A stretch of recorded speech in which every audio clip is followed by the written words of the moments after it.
Sabi dito, gigil ako sa mga utak bold. Do we really need to see this stuff everywhere? Well, ngayon sa Pinoy Extreme, pag-uusapan natin ang human nature. Ano nga ba ito?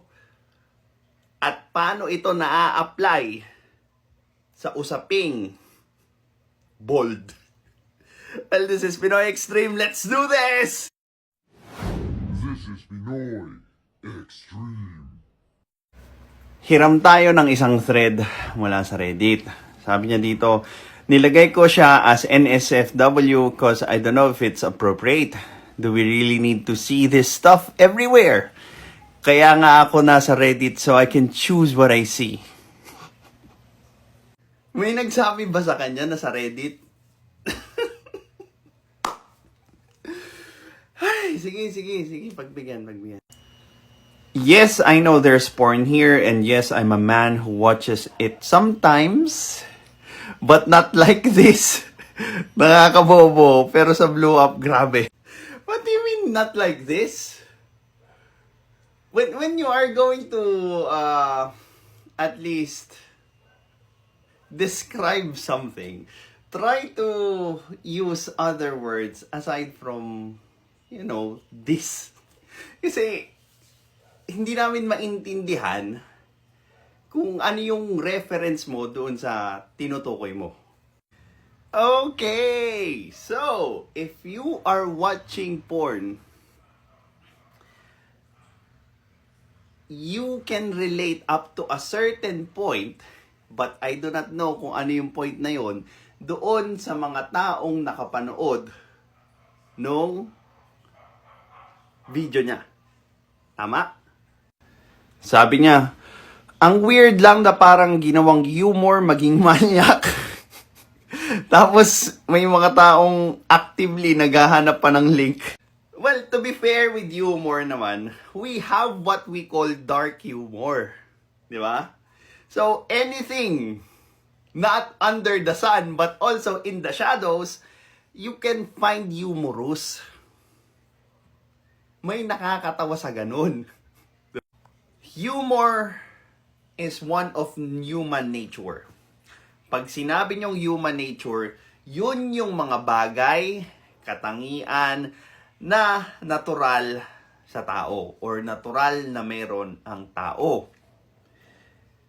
Isang example doon yung humor. Kasi baby pa lang, before we even have the chance to speak, we could already laugh. Diba? Now, isa lang yan sa marami pang human nature qualities ng tao. Okay? So, do you think if pinagbawalan nyo na tumawa ang isang tao, worse, isang sanggol, what do you think would happen? Now, without even judging kung masama or mabuti yung isang bagay, I want you to think of reasons or scenarios ng kung ano yung posibleng mangyari pag pinigilan nating tumawa or pinigilan natin yung isa sa mga human nature natin. Sabi niya, tapos may mga content creators na halatang gatas na gatas sa ganitong image. Grabe naman yun. Ba't hindi naman gagatasan nung mismong content creator yung work of art niya? Diba? I mean, she deserves all the credit kasi ang hirap gumawa ng ganun, diba? Parang masyado nang nino-normalize at niro-romanticize yung idea na okay lang mag-share ng porn kahit saan. Before social media, usong-uso sa bangketa yung mga tabloids. And kung naabutan mo yung panahon na yon, malamang alam mo yung dyaryo na sagad. Yun talaga boy, sagad sa informasyon at ng kung ano man yung pinag-uusapan natin ngayon. Oh.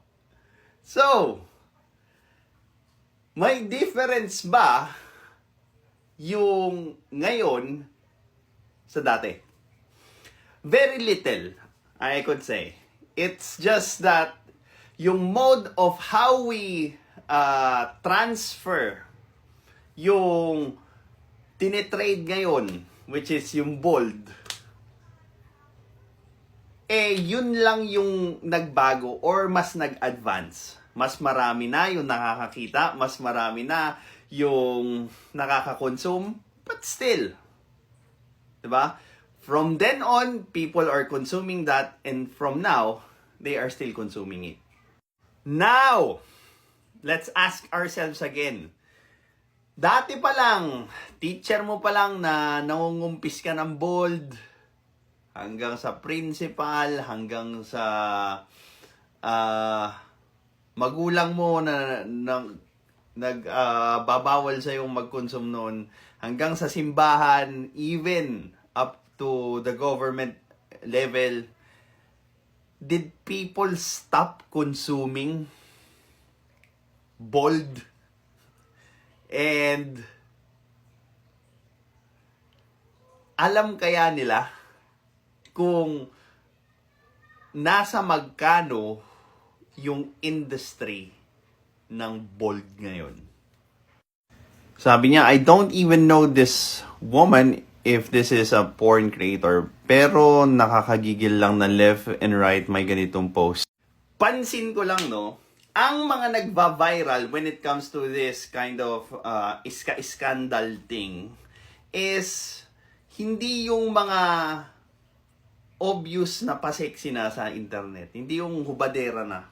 But yung mga prominenteng tao, tulad ng mga artista, tulad ng mga may image na pinoprotektahan, politiko, yung mga mababait na content creator ko, no? Ganon.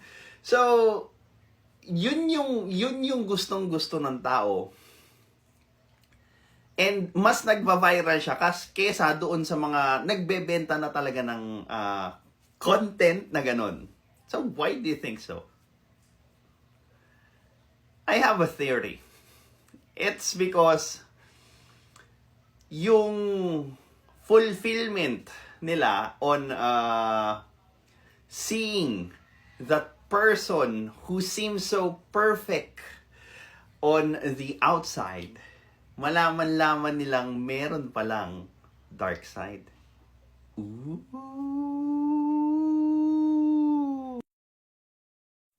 These are some of our human nature. Curiosity, the drive to ask questions and seek understanding. Sakit, no? Una pa lang, wala na tayo kagad ng curiosity na yun. Marami sa mga Pilipino yung hindi na naging curious sa mga bagay-bagay, kaya na-stuck sila doon sa kung ano sila. Ouch. Social connection, the need to belong, bond, and form relationships. Andyan na si storytelling, humor and play, pattern seeking, emotion, reason and logic, moral intuition, self-interest, altruism, status seeking, adaptability, meaning making, creativity, conflict and competition, cooperation, imitation, and learning, fear of uncertainty, desire for autonomy, capacity for growth. Now,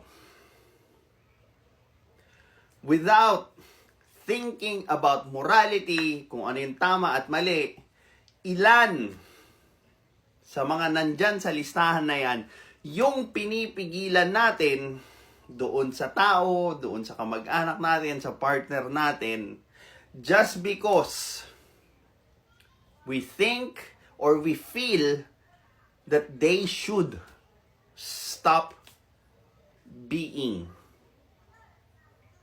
a human. Human nature is slowly sculpted or molded by time and history. We acquire those human nature dahil nung nagkaroon tayo ng ganong klaseng traits, tumaas yung survival natin and yung dominance natin dahil na rin doon sa mismong traits doon sa listahan ng human nature. Now, I'll give you an example sa other species. Bakit yung mga polar bears or yung bears doon sa yellow racist, puro puti? The answer is not racism. Okay? It's because of evolution. Now, imagine this. Dati, may mga brown bears and black bears yung nandoon sa polar regions natin. Okay? Now, imagine nyo na lang yung background nyo, puti lahat. Pag brown or itim ka, syempre yung target mo, like penguins or seals, you'd be spotted a mile away. Diba? And then, of course, makakalayo na yung prey mo and then hindi ka nakakain. Ending, mamamatay ka. Yung genes mo na itim and brown will not propagate doon sa polar region. Now, nagkataon, may isang anak araw na bear doon sa polar region.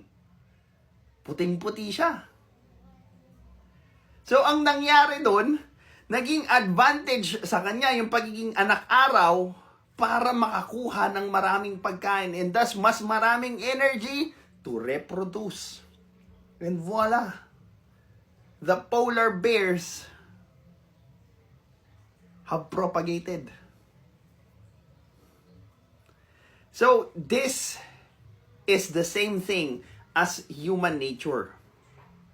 Meron ding bear nature, at ibang animal nature, so on and so forth, in accordance doon sa mga nakuha nila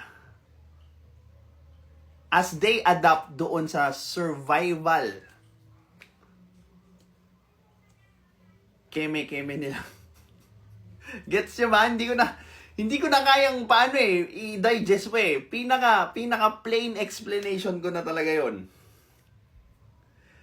Oh well, tuloy natin. Drop down your comments or questions, reactions dito sa topic na to and let's do a supplemental if ever you'd still have more questions.